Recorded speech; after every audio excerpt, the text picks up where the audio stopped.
నమో తస్స భగవతో అర్హతో సమ్మా సంబుద్ధస్స. విశుద్ధి మార్గంలో మనము ఇంతకుముందు 21వ భాగాన్ని పూర్తి చేసుకున్నాం. ఆ 21వ భాగము ప్రతిపద జ్ఞానదర్శన విశుద్ధి. దాన్ని మనము పూర్తి చేసుకున్నాం. ఈరోజు 22వ భాగము జ్ఞానదర్శన విశుద్ధి వర్ణనము. దీన్ని ప్రారంభించుకుందాం. గోత్రభు జ్ఞానం వరుస క్రమంలో ఈ అనులోమ జ్ఞానం తర్వాత గోత్రభు జ్ఞానం వస్తుంది. అది మార్గానికి ఆవర్జన అంటే విచారణ స్థానంలో ఉండటం వలన మార్గ జ్ఞానదర్శన విశుద్ధి కాదు, జ్ఞానదర్శన విశుద్ధి కూడా కాదు. మధ్యలో అది అవ్యవహారికమే అవుతుంది. కానీ విపశ్యన ప్రవాహంలో పడటం వలన విపశ్యన అనబడుతుంది. ఏది? ఈ గోత్రభు జ్ఞానము విపశ్యన అని అనబడుతుంది. జ్ఞానదర్శన విశుద్ధి అని దేన్ని అంటారు అంటే శ్రోతాపత్తి మార్గము, సకదాగామి మార్గము, అనాగామి మార్గము, అర్హంత మార్గము. ఈ 4 మార్గాలలోని జ్ఞానము జ్ఞానదర్శన విశుద్ధి అనబడుతుంది. శ్రోతాపత్తి మార్గము, దీని గురించి మనము ఇంతకుముందు చెప్పుకున్నాం. శ్రోతము అంటే ప్రవాహము, శ్రోతాపత్తి లేదా శ్రోతాపత్తి అంటే ప్రవాహంలో చేరినటువంటి వాడు. ఆ ప్రవాహంలో చేరినటువంటి వాడు. ఇది ఏ ప్రవాహము? నిర్వాణం వైపు తీసుకొని పోయేటువంటి ప్రవాహం. మరి ఎప్పుడు ఈ ప్రవాహంలో చేరినవాడు అవుతాడు అని అంటే ఈ బుద్ధ ధమ్మ సంఘాలను శరణు పొంది అంటే పరిపూర్ణమైన శ్రద్ధతో శరణు పొంది శీలాన్ని అనుసరించేటువంటి వాడు ఈ ప్రవాహంలో ప్రవేశించిన వాడు అవుతాడు. అతనికి ఇక 8 జన్మల కంటే ఎక్కువ లేవు అన్నాడు. ఈ 8 జన్మల్లో ఎప్పుడైనా అతడు నిర్వాణాన్ని పొందవచ్చు అని. దాన్ని శ్రోతాపత్తి అని అన్నారు. తర్వాత సకృదాగామి లేదా సకదాగామి అంటే ఒకసారి మాత్రమే ఈ లోకంలోకి వచ్చేవాడు. అనాగామి అంటే మళ్ళీ ఈ లోకంలోకి రాకుండా పైలోకంలోనే ధ్యానం చేసి అటే ముక్తుడయ్యేటువంటి వాడు. అర్హంత మార్గము అంటే ఇప్పుడు ఇక్కడ ఈ జన్మలోనే జీవించి ఉన్నప్పుడే దుఃఖ విముక్తిని పొందినవాడు. ఈ 4 మార్గాలకు సంబంధించిన జ్ఞానం అంటే శ్రోతాపత్తి మార్గము, సకదాగామి మార్గము, అనాగామి మార్గము, అర్హంత మార్గము. ఈ 4 మార్గాలలోని జ్ఞానాన్ని జ్ఞానదర్శన విశుద్ధి అంటారు. ప్రథమ మార్గ జ్ఞానము. ప్రథమ మార్గ జ్ఞానము అని అంటే ఈ 4టిలో మొదట ఉన్నది శ్రోతాపత్తి జ్ఞానము. అందువల్ల అది మొదటిది. దాని గురించి చెప్తూ ఉన్నాడు. అక్కడ మొదట శ్రోతాపత్తి మార్గ జ్ఞానాన్ని పూర్తి చేసే కోరిక గల సాధకునికి ఇతర కర్తవ్యం ఏదీ లేదు. ఎందుకనగా దీనికై చేయవలసినదంతా అనులోమ జ్ఞానానికి చివరన విపశ్యనను ఉత్పన్నం చేయటం ద్వారా అతడు ముందే చేసినాడు. దీనికోసం మళ్ళీ అతడు అంటే సాధకుడు చేయవలసిన ఇతర పని ఏమీ లేదు. ఇంతకుముందే మనము చెప్పుకున్నట్టుగా ఇంతకు ముందటి భాగంలో అనులోమ జ్ఞానం వరకు చెప్పుకున్నాం. అనులోమ జ్ఞానము అంటే క్రమంగా మెట్టు తర్వాత మెట్టు పైకి వెళ్ళేటువంటి జ్ఞానం. దాంట్లో చేయవలసిందంతా చేసి దాని చివరన విపశ్యనను ఉత్పన్నం చేసుకోవటం వల్ల అతడు తన కర్తవ్యాన్ని పూర్తి చేసుకున్నాడు. ఈ విధంగా ఉత్పన్నమైన అనులోమ జ్ఞానం కలవానికి ఆ 3 అనులోమ జ్ఞానాల ద్వారా తమ బలానికి తగిన విధంగా స్థూల సత్యాన్ని మరుగుపరిచే చీకటిని నశింపజేయగా అతని చిత్తము ఇటునటు పరిగెత్తదు. ఆ అనులోమ జ్ఞాన బలం వల్ల అతని చిత్తానికి స్థిరత్వము చేకూరుతుంది. ఏ విధంగా? అంచులు పైకి లేచిన తామరాకులో పడిన నీటి బిందువు అటు ఇటు కదలకుండా మధ్యలోనే నిలకడగా ఉంటుందో ఆ విధంగా ఈ అనులోమ జ్ఞానాన్ని పొందినటువంటి వ్యక్తి యొక్క లేదా సాధకుని యొక్క చిత్తము స్థిరంగా ఉంటుంది.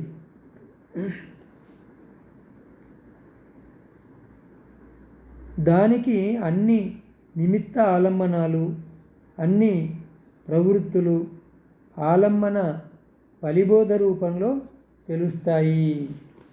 ఇక దానికి అన్ని ఆలంబనాలు కూడా మార్గానికి విఘ్న రూపంలోనే తెలుస్తాయి. అంటే వాటన్నిటినీ సాధన చేసి వాటన్నిటినీ దాటిపోయిన వాడు కాబట్టి మళ్ళీ వాటి వైపు వెళ్ళటము, ముందుకు వెళ్ళటానికి విఘ్నమే అవుతాయి. ఫలిబోధ అంటే విఘ్నాలు అని విఘ్న రూపంలో తెలుస్తాయి.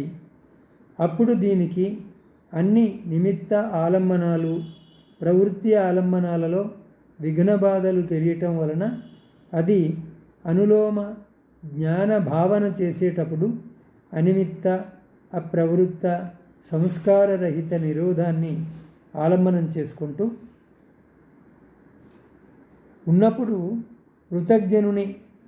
పృథగ్జనుడు అంటే సామాన్యుడు అన్నమాట. ఈ జ్ఞాన సాధన ఏమీ చేయనటువంటి వాడు.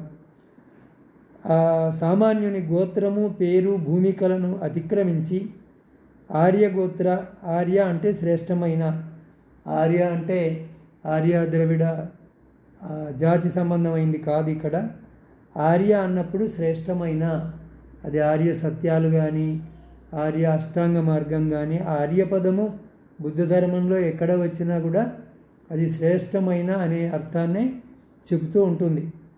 అందువల్ల ఇతను ఈ సామాన్యుని అజ్ఞానుని యొక్క గోత్రాన్ని, పేరును, అజ్ఞాన భూమికలను దాటి శ్రేష్టమైన గోత్రము, శ్రేష్టమైన నామము, శ్రేష్టమైన భూమికలో ప్రవేశిస్తూ ఉన్నప్పుడు నిర్వాణ ఆలంబనంలో మొదటి ఆవర్తనము, మొదటి ఆయోగం అంటే చింతన, విచారం, ప్రథమ సమన్వాహారము అంటే కలయిక జరుగుతుంది. ఇక్కడే మార్గం యొక్క అనంతర, సమనంతర, ఆసేవన, ఉపనిశ్రయ, నాస్తి, విగత కారణాలను అనుసరించి 6 విధాలుగా కారణం అవుతూ శిఖాప్రాప్త విపశ్యన యొక్క, శిఖాప్రాప్త అంటే అన్నిటికంటే పై స్థితిని పొందినటువంటి విపశ్యన యొక్క ఉత్తమమైన మరలా రానటువంటి గోత్రభూ జ్ఞానము ఉత్పన్నమవుతుంది. దీనిని ఉద్దేశించి పాలిలో ఇలా చెప్పబడింది. ఈ కారణాల గురించి గతంలో మనం చెప్పుకున్నాం. అనంతర, సమనంతర, ఆసేవన, ఉపనిశ్రయ, నాస్తి, విగత, అవిగత, ఈ విధంగా సుమారుగా 24 కారణాల గురించి చెప్పుకున్నాం అనుకుంటున్నా. అదే అందులో ఇక్కడ కొన్ని ఇవ్వబడ్డాయి. అనంతర, సమనంతర, ఆసేవన, ఉపనిశ్రయ, నాస్తి, విగత కారణాలు. వాటిని అనుసరించి 6 విధాలుగా కారణం అవుతూ అత్యున్నతమైన విపశ్యన యొక్క ఉత్తమమైనటువంటి మరలా రానటువంటి గోత్రభూ జ్ఞానము ఉత్పన్నమవుతుంది. దీనిని ఉద్దేశించి పాలిలో ఇలా చెప్పబడింది. బాహ్య ఉత్థాన వివర్తనాలలో ప్రజ్ఞ గోత్రభూ జ్ఞానం ఎలా అవుతుంది? అది ఉత్పత్తిని తిరస్కరిస్తుంది కనుక గోత్రభూ ప్రవృత్తిని, దాన్ని బట్టి జ్ఞానం అవుతుంది అని. ఉత్పత్తిని తిరస్కరిస్తుంది, ఉత్పత్తిని అంగీకరించదు గోత్రభూ జ్ఞానం.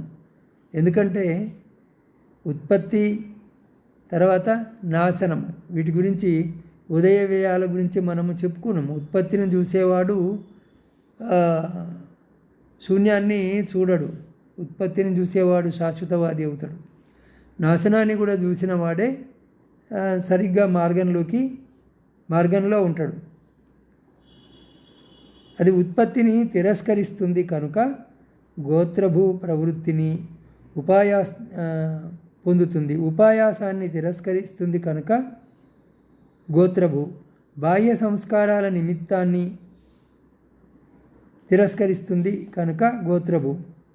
ఈ విధంగా అనుత్పాదాన్ని పొందుతుంది, ప్రవేశిస్తుంది. అనుత్పాదం అంటే ఏమిటి? నిర్వాణానికి మళ్ళీ ఉత్పత్తి లేదు.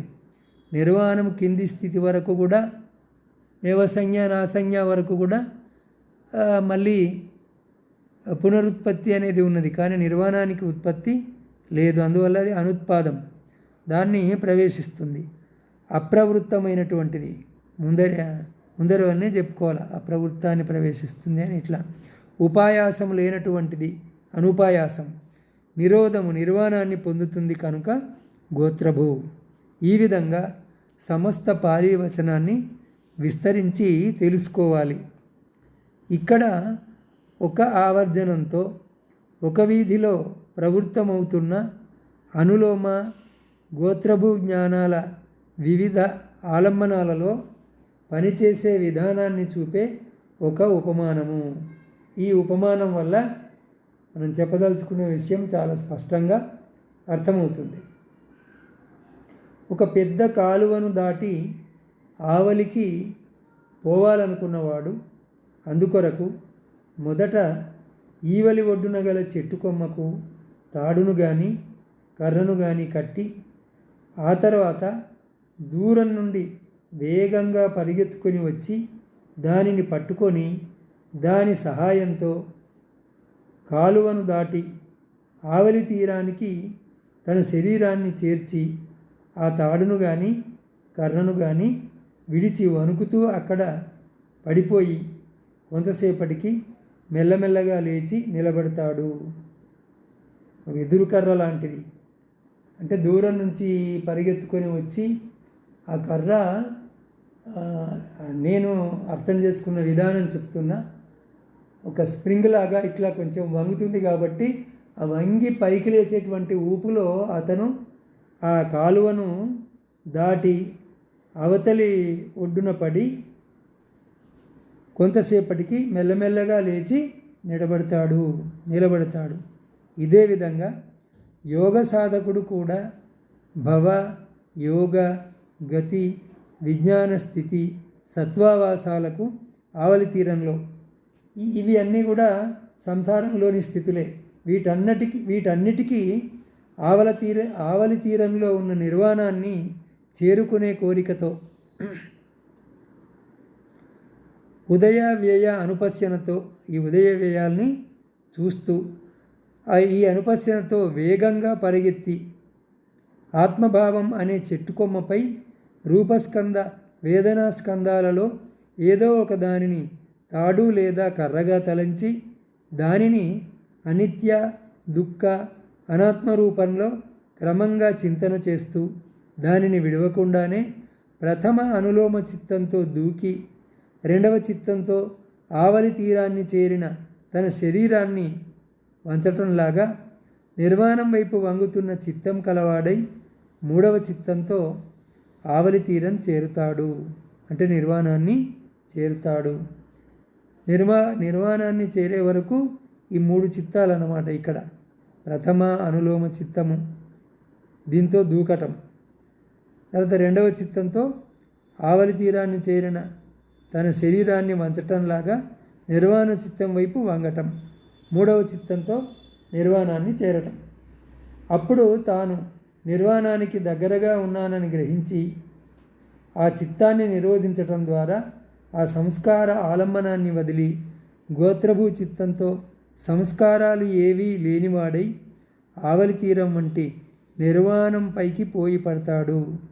కానీ ఒకే ఆలంబనంలో అభ్యాసం జరగకపోవటం వలన కంపిస్తున్న ఆ పురుషునిలాగా మొట్టమొదటనే స్థిరుడు కాజాలడు. కానీ తర్వాత మార్గజ్ఞానంతో స్థిరంగా నిలుస్తాడు. ఇది ఉపమానం. అక్కడ అతడు నిర్వాణాన్ని అప్పుడే ఆలంబనం చేయలేకున్నా మరుగుపరిచే మలిన రూపంలో ఉన్న చీకటిని అనులోమ జ్ఞానము దూరం చేయగలుగుతుంది. అక్కడ గోత్రభూ జ్ఞానము నిర్వాణాన్ని ఆలంబనం చేయగలుగుతుంది, కానీ సత్యాన్ని మరుగుపరిచే క్లేశాంధకారాన్ని దూరం చేయజాలదు. ఇక్కడ అంటే ఈ నిర్వాణం పొందడానికి ముందు చెప్పుకున్న స్థితులే ఇవి, వాటి గురించి చెప్పిండు. ఇక్కడ విషయ స్పష్టత కొరకు ఈ ఉపమానాన్ని ఆశ్రయించవచ్చును. దృష్టి కలవాడు ఒకడు నక్షత్ర యోగాన్ని చూడాలని ఇంటి బయటకు పోయి ఆకాశంలోనికి చూడసాగినాడు. కానీ ఆకాశము 3 మేఘాలతో కప్పబడి ఉండటం వలన అతనికి చంద్రుడు కానీ నక్షత్రాలు కానీ కనిపించలేదు.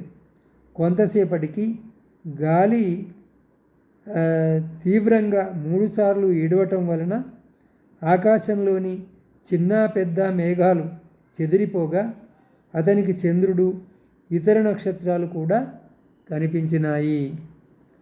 ఇక్కడ స్థూలంగా మధ్యమంగా సూక్ష్మంగా ఉన్న మలినాల చీకట్లే సత్యాన్ని మరుగుపరిచే 3 మేఘాల వంటివి. వాయువు యొక్క 3 ఈడుపుల వంటివి. వాయువు 3 సార్లు వీచి వాటిని లేపేసింది కదా ఆ మేఘాలను. అటువంటివి 3 అనులోమ చిత్తాలు. కన్నులు గలవాని వంటిది గోత్రభూ జ్ఞానము, చంద్రుని వంటిది నిర్వాణము. వాయువు ఒక్కొక్కసారి వేగంగా మేఘాలను లేపివేయటం వంటిది. ఒక్కొక్క అనులోమ చిత్తంతో సత్యాన్ని మరుగుపరిచే చీకటి దూరం కావటం. మేఘాలు లేని ఆకాశంలో అతడు చంద్రుని దర్శించటం వంటిది సత్యాన్ని మరుగుపరిచే చీకటి దూరం కావటం వలన గోత్రభూ జ్ఞానం కలవానికి విశుద్ధ నిర్వాణము దొరకటము, విశుద్ధ నిర్వాణ దర్శనం. వాస్తవంగా